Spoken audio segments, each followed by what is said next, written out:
Hello guys, hope you are doing well. In this tutorial I'm going to create an inverter on LTspice, run transient analysis on it and measure rise, fall time and the delay between the input and the output. So let's get started.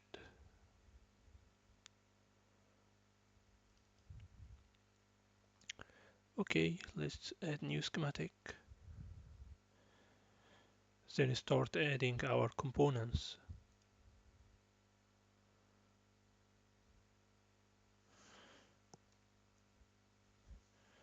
NMOS 4 pin, okay, escape, then add PMOS, okay, then add our volt source,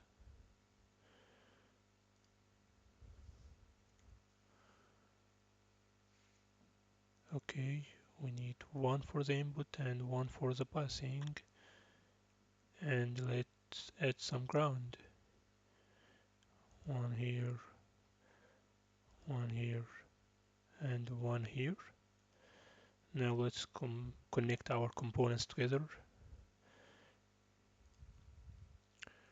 Gates.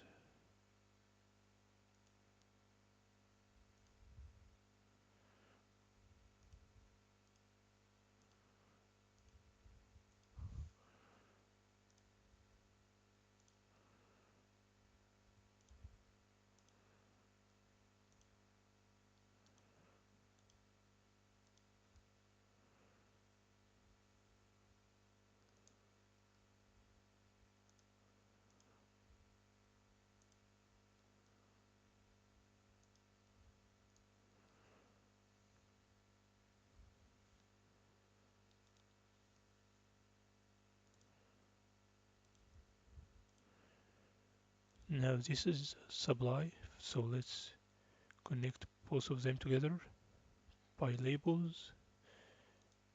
VDD, okay, another one here. Let's name susnets as well.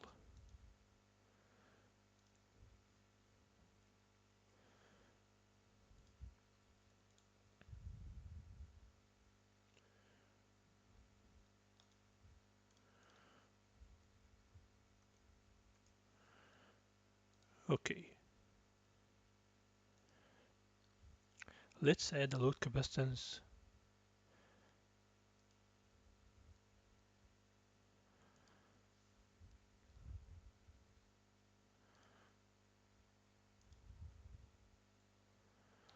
And connect it to the output.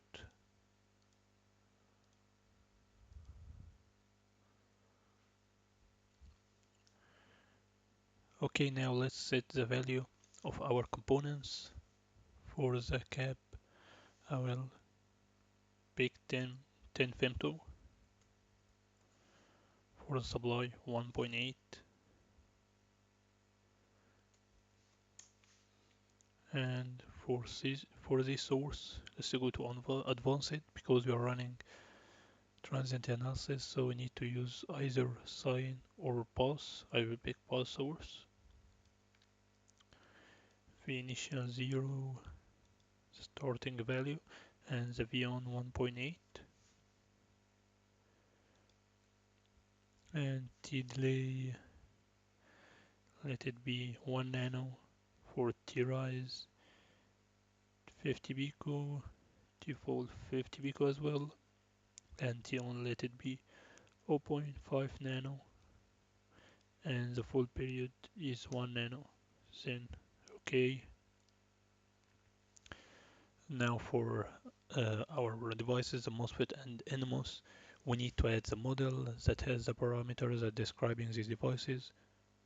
So in order to add this model, we need to go to SPICE directive. It's here, test, okay. So make sure you select this SPICE directive because it is not a command, it is a SPICE command.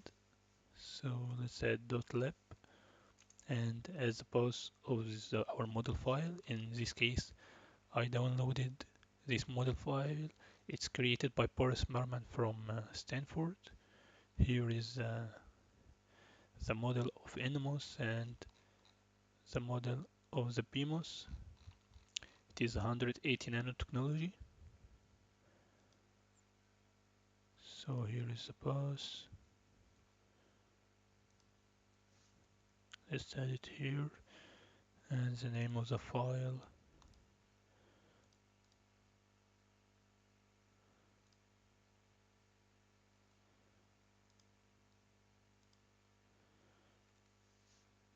.sp, then OK, and put it here. So for PMOS we need to put the model name, which is PCH, as I mentioned before. For length, let it be 180 nano, the minimum length we have, and the width 800 nano. And for the other parameters, we are not using several multipliers, just one. For the drain and source area and drain and source parameter, I don't have specific value for this technology, so let's leave them as it is and ignore their contribution of caps.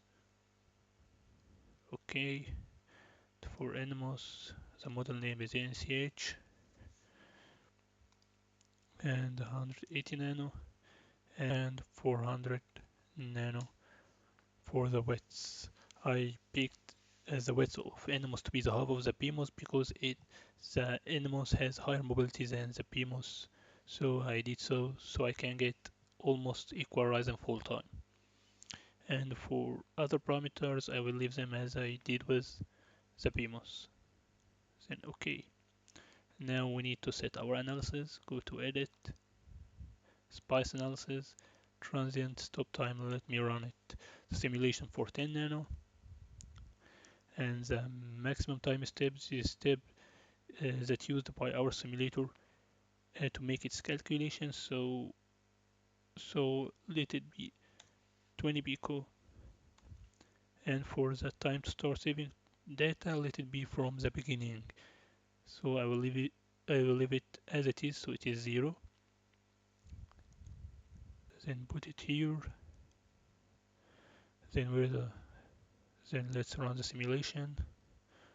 Run.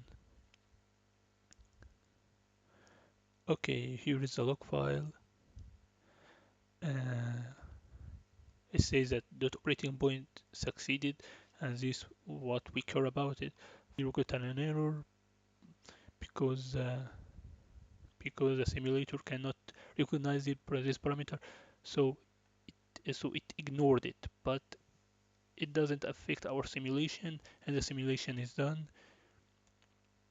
We got here and .op point succeeded, so our simulation is done successfully. So let's plot the V in and V out, V in and V out. Okay, let's maximize it. Okay, in order to measure the rise and fall time of the output signal, let's first add another plot pane to separate both signals. Let's zoom on just one cycle.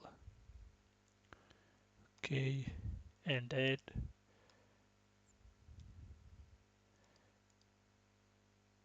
two traces.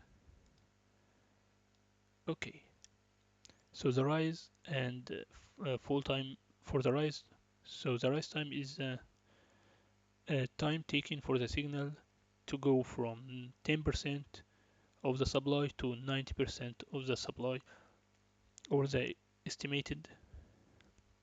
So the rise time, it is the time taken by the signal to go from 10% of the supply to 90%. So our supply is 1.8, so 10% of it is almost 0.2.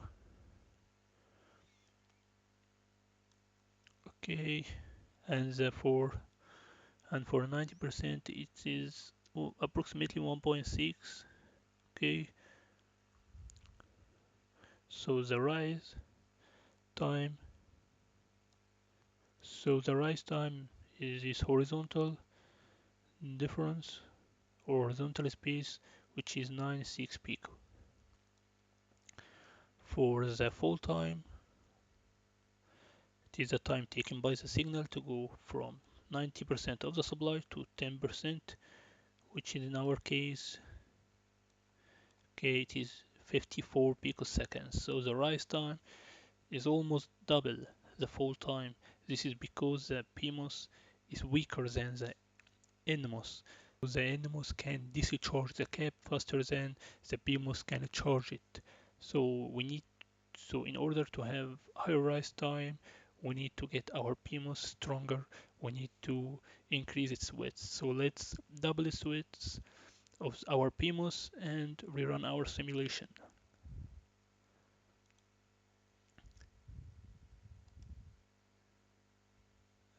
Let it 1600 nano.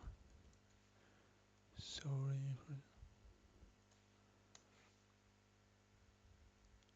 Okay, and let's rerun our simulation.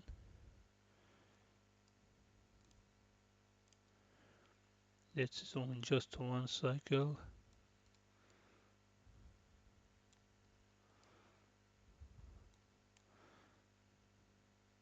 Okay, for the full time, it is like 54 or 53 picoseconds. For the rise time, I think it's improved,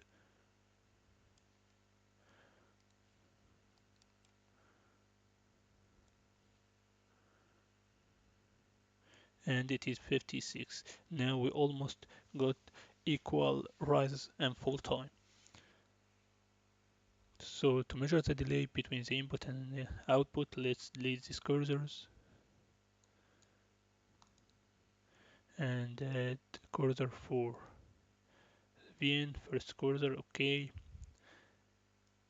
and the second cursor for Vout,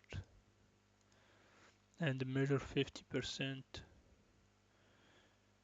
which is 0.9 between the input and output, and our fall time, our delay time is almost 40 picosecond. That's all for today. Thanks for watching.